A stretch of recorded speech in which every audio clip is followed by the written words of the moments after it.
Willie D Live. What's up, family? The Players Club and Menace II Society actor Samuel Monroe Jr. is on life support. His mother, Joyce Patton, confirmed the news on social media. She said, "Please pray for Samuel Monroe Jr., my son, who is now on life support. God don't make mistakes, but he is gracious, and I am humbly asking for his mercy and grace for Sam. I love you, son, to the moon and back 100 times."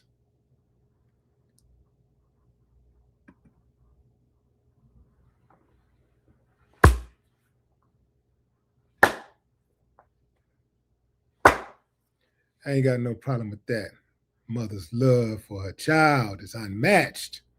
Yeah, man. Now, for those of you who don't remember Samuel Monroe Jr., who may not remember him, let me refresh your memory. So, Menace II Society, he played opposite of Kane.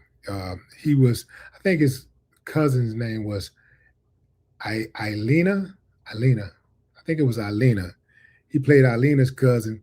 Ilena was the girl who Kane, who played by Tyron Turner, dissed. Kane knocked her down and left her alone, right? And she felt some type of way about it, so she reached out to her gangster cousin, and her gangster cousin came to confront Kane about it. And so Kane ended up knocking him out, and then Buddy pulled up on Kane later on in the movie and gunned him down. Luckily, my boy survived. You did what I'm saying and saved the movie. But that was that case. And then there was another case, another role that he played, one of his most memorable roles was in The Players Club, where he played Junior, the guy who, took something from a woman. His roles were so convincing. His acting was so convincing in those roles that there are people who still hate him to this day. There are people who don't like him. They connect him to the roles that strongly. He's that convincing. He was that convincing. Now, the big issue here is, what's going on with Samuel? What happened?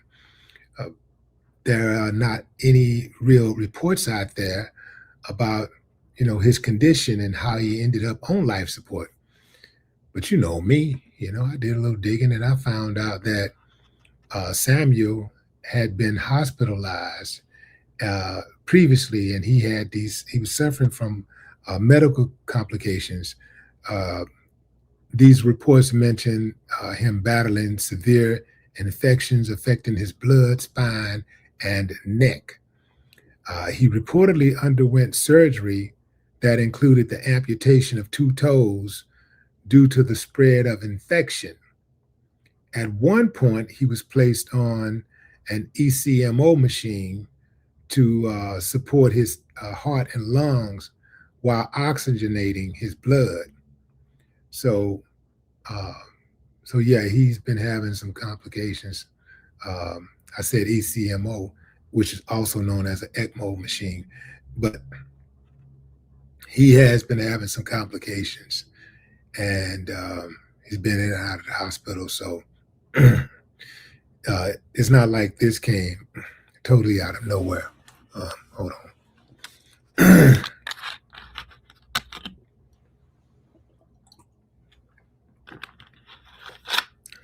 Yeah.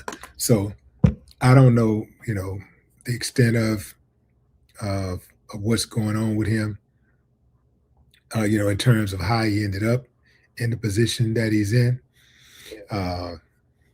This could be due to lifestyle. It could be something that was genetic, could be something that he inherited. In any event, man, we losing a lot, and a lot of our people are getting sick, and every time something like this happens, I don't know about y'all, but it makes me a little bit more grateful for the people who have given us like great entertainment, right? But also, you know, it makes me, do a little bit more for myself to make sure I'm doing what I'm supposed to be doing to try to extend my life, you know, but also the people that I love, right? And it just really makes you more grateful if you're that type of person. Now, some people don't give a damn. Some people don't care about nobody but themselves. I'm not one of the type of people, like I really do be thinking about my brother's, health when I see him smoking a cigarette. Yeah, I think about my homeboy's health when I see him, you know, out in the street mixing it up with certain type of people that I know ain't right. You know what I'm saying? I think about, you know, family and other friends. Uh, and it's like you kind of, hold on a little bit tighter when you're saying goodbye. Like you don't want to be sinister, you don't want to be a pessimist, but like they used to say, well, they still say death comes like a thief in the night. So you try to, you know, you try to embrace longer. You try to uh, talk on the phone a little longer. You reach out a little bit more. Because the older you get, man, your contemporaries start falling off, man. It's crazy. So we got to take care of each other. You know what I'm saying? We got to take care of ourselves, but we also got to take care of each other. And so when I heard about what was going on with Samuel, I was like, yo, man, um, it's just another reminder that the clock is ticking. You know, and I'm not counting them out. Because there have been times when people have been able to bounce back from being on life support. Sometimes they put you on that life support, just to sustain you until they can properly do the uh, repairing to your body that needs to take place, or until your body can actually uh, self heal. That happens, right? They say they put some type of tube in his.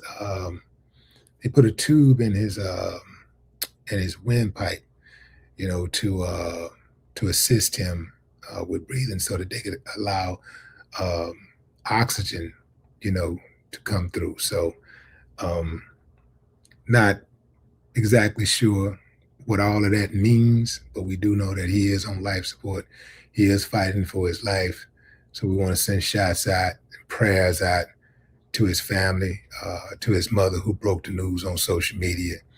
Want to send a whole bunch of support, to his family, his extended family, his fans, and all involved. And hey, man, know, let the hands of the man be laid on those doctors, and hopefully, you know, Sam can come on up out of that, man, and get back with us, and you know, actually, not just live. Starting off living is important. That's number one, right? But maybe he can give us some more of those classic roles, man. I'd like to see him do something other than something gangster, though. Because he was typecast. Because those roles that he played, I mean, he just played them damn good. So people tend to like only see him as the thug or the gangster in the film, But I like to see him kind of stretch his acting abilities and see what else he can do, you know. But what say you, fam? Drop a comment. I'd love to hear your thoughts. No more talk.